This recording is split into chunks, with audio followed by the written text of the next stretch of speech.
you so much. Well, now to what's being described as the largest pandemic relief fraud case. Today, federal prosecutors charged 47 people with stealing more than $250 million meant for needy children and then using that money to line their own pockets. CBS's Jeff Pegues has all the new details. In Minnesota, the wads of cash first got people's attention.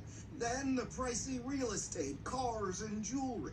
Investigators said today that it was all proceeds of a scheme that defrauded taxpayers out of more than $250 million.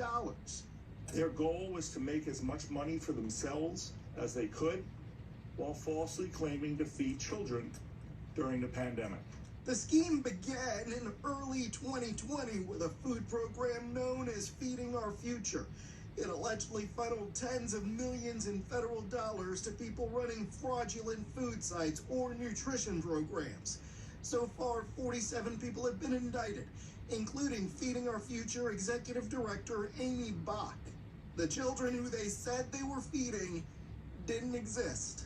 The indictment in this case alleges the defendants took money that was set aside to feed hungry children and instead fed their own greed. Since the beginning of the pandemic, government COVID assistance money has been a jackpot for thieves who have used the cash to spend lavishly on exotic cars and mansions. Richard Ivazan was sentenced to 17 years for a family-run scheme that fraudulently obtained tens of millions of dollars in taxpayer money.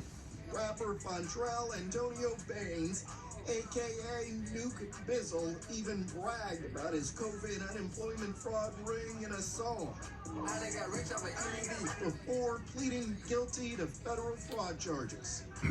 The Justice Department has already seized about $1.3 billion in relief funds that criminals tried to steal. But Nora, investigators are going after $8 billion. Such a brazen fraud case. All right, Jeff Pegues.